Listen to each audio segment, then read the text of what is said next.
Hello, boys and girls, rabbits and squirrels. That's how this video was supposed to start. Upbeat, chipper, talk about 4th of July. What'd you do? What I did. But other things are going on here in Texas. I've given it a couple of days. I wanted some of the rain to settle, rain to stop. But it hasn't. They're still getting it down near Austin, the Kerrville area. I don't think it's, obviously not ran as hard, but it's still falling. Let me just give you, before I go any further,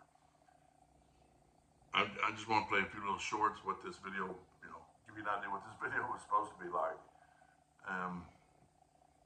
Here we go. Boy, don't you love these sitting in your car videos, especially TikTok. People really do that. Hello, boys and girls, rabbits and squirrels. I'm back. Little 4th of July talk today, okay? I'm going to show you how we throw down. By the way, I went to the grocery store earlier. I'm going to show you what we're going to be doing today.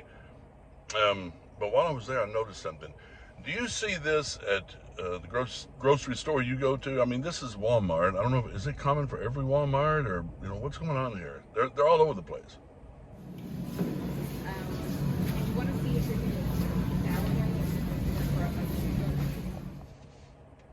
It's annoying. I mean, almost every aisle I went down, these big blue carts where they were stocking, or a lot of times they're taking stuff off and putting it back in. I don't know what they were doing, but it's annoying. They're in the way. And, I went the day before, July 3rd. And, of course, there's a lot of people there buying their hot dogs and their hamburger buns or whatever. And it was bad enough because it was crowded. And then you got these things blocking the way all over the place. Anyway, moving on. Okay, so, you have hot dogs. With hot dogs, you have to have chili, right? And cheese. What else are we going to have? Well, let's take a look. Well, these are the hamburgers we're going to have tomorrow. It says Wagyu, and it is, but it's not 100% Wagyu because you cannot have 100% Wagyu in the United States. So it's probably a bread with, Angus or something like that.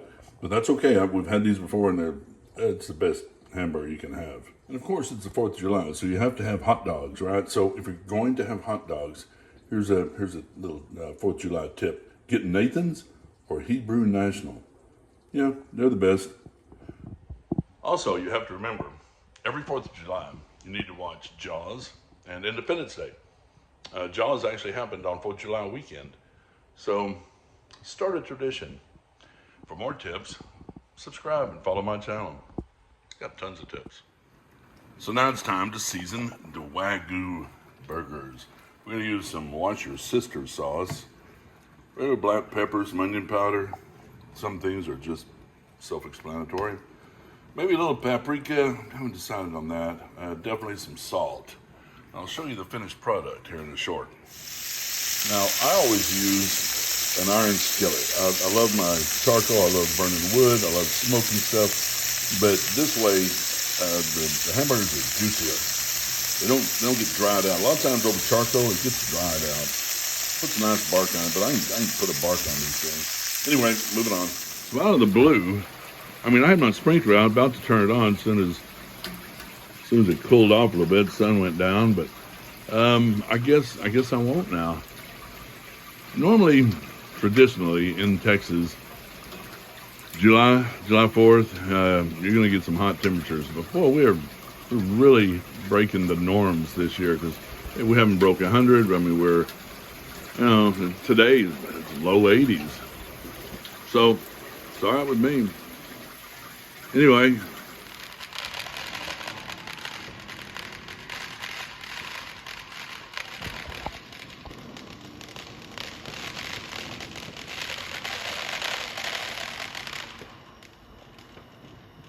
Okay, you're really not supposed to be doing that in this neighborhood, but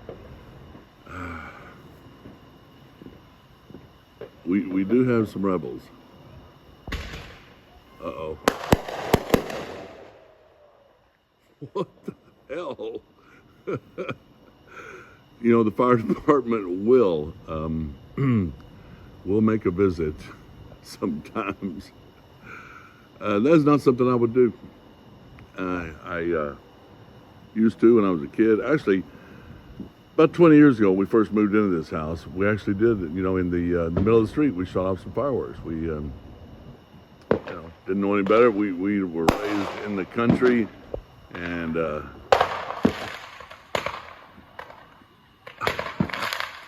we used to shoot them out there, and it was no problem. You water down the grass and everything. But yeah, I've known a couple of people get in trouble for this.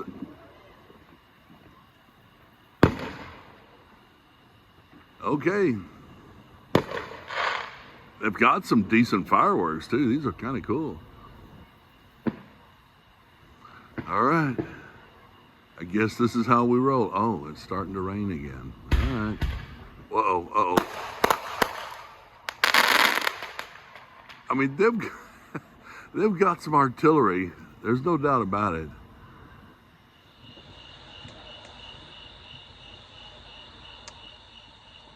This is my neighborhood. There's noise going on all over the place. Here, let me do this. There. There's fireworks going off left and right all over the place. Some people have got some real artillery too. Interesting. Yeah, when Stevie Ray Vaughan wrote Texas Flood, I don't think this is what he had in mind. I don't think this is what he had in mind at all. I know it wasn't. But indeed, it happened. Just like any state, we've got our rivers and creeks and stuff like that. I remember when I was a kid going to a church camp, much like the girls at Mystic. Um, it was a church camp and it was on a river. But there was this long hill. It was, of course, when you're a kid, everything's bigger. You go back and it wasn't as big as you remember. But as I remember it, it had to be, at least as high as a 2-3 story house. And it was had quite the pitch. So me and a couple other boys went down one time. I don't think we were supposed to do this, but we did. Went down that hill. There's a little flat area at the bottom, and there was an island out in the middle of the river. But the river was real shallow. So we walked across over to that island just to check it out, see what's over there. And we fooled around, played around for a little bit. It started raining, sprinkling a little bit. Then it started raining a little bit harder. And we started realizing we had less and less island. So we decided it's time to get out of here. So we went back across. This time, instead of being up to our calves, it was up above our knees and rushing pretty good. So we got across, and it was, by this time it was pouring down rain too. And this had such a deep pitch that there was a rope. It was basically people cut out mud or dirt stairs going up and a rope, and you pull yourself up with the rope. And the problem is with dirt stairs, it starts raining, the water starts running out. You don't have stairs anymore. So we literally had to pull ourselves up with the rope. We got to the top, we're covered with mud, just laughing, had a good time. But the island went away, and we looked back, and the island was gone, and the river was rushing. I've been fishing a lot of times on rivers, the Brazos River, and the Sabine River, and I know that we would launch on the Sabine River to go sand bass fishing, and where we camped, there was the regular boat ramp, and we would normally launch there, but the river would go up and down, depending on the weather, depending on the rain, things like that, obviously, I remember getting a lot of alerts, just like they did, down in Kerrville. They got several alerts, but, people have been going there for decades, a long time. I mean, I think that Mystic place has been open since the 20s.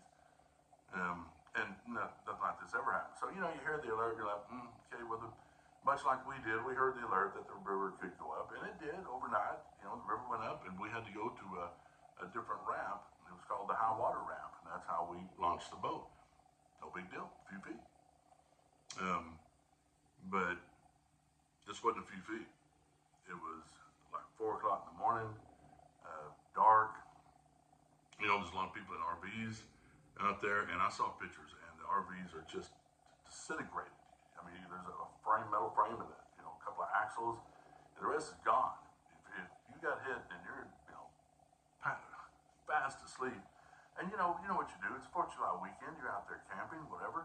You may have a few drinks. You may be sleeping hard, and then some of these people may not have ever woke up, ever. But it's just so heartbreaking looking at, Lena, what happened to these kids. A lot of adults. Now, I think the last time I checked it, we were up to almost 70.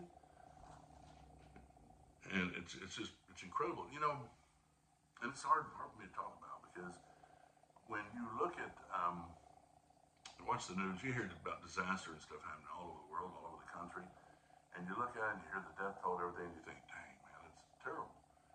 And it is. But when it hits this close to home, human nature makes it, hit harder. And all the kids, all those little girls and little boys. And there was a story about a Boy Scout, I guess it was a Boy Scout summer camp. And they got up in the rafters of their barracks, whatever you want to call them.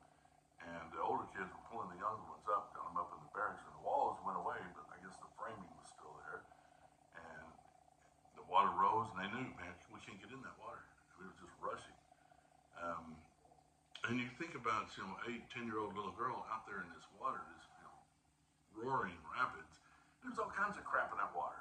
I mean, it's RVs, there's pieces of metal, there's tree limbs, there's just no telling what, rushing down that river. One girl, a lady, I'm not sure how old she was. I think she traveled like 12 miles down the river, and they found her in a tree. There was another 2 girls, and I'm not sure how old they were. This I just found out right before I started recording this.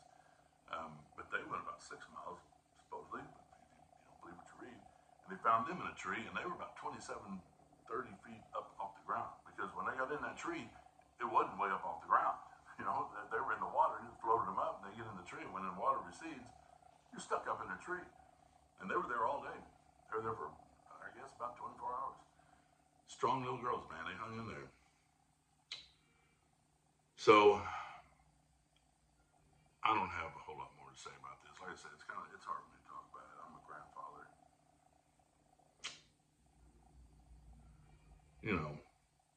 So, I like the rest of this video. Just, I got some pictures and some dedications to some of the, it's just a few people.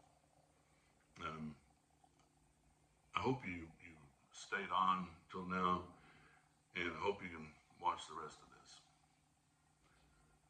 Anyway, next time we'll go on a cruise. Got a cruise in August. Much happier circumstances, okay? My next video will be much happier, but here we go.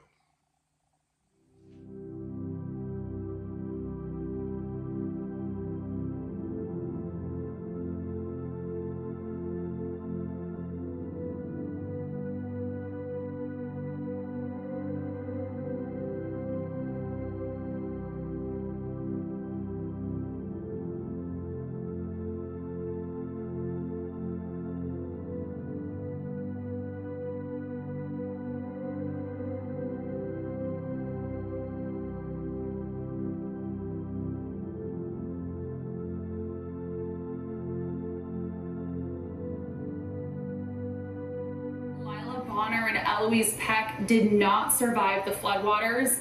The 2 best friends from Dallas came to Camp Mystic together. They were both going into the 3rd grade at Bradfield Elementary and Highland Park ISD. We know Highland Park, that community, and also University Park, deeply hurting tonight. A 9-year-old Janie Hunt of Dallas also died. Her family confirmed to Fox 4 today. Also, I've been in contact with the Harbor family of Dallas. The Harbors say sisters Brooke and Blair Harbor did not survive. The 2 attended St. Rita Catholic in Dallas.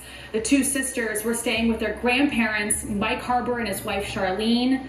The grandparents are still missing this evening. The Harbors are also here tonight in Kerr County. The Brake family from Burleson tells us Joni and Robert Brake are still unaccounted for. They were last seen at an RV park in Ingram. We visited that RV park today. it was completely wiped out. And there are so many stories familiar and similar to these that we are hearing from the disaster zone. I know I mentioned this at the top of the hour, but we still have parents who are one town over at Ingram Elementary who are now waiting for a second night, hopefully to be briefed with information in the morning. You have volunteers and police officers just walking up and down the Guadalupe River hoping to just find anything and report it to first responders.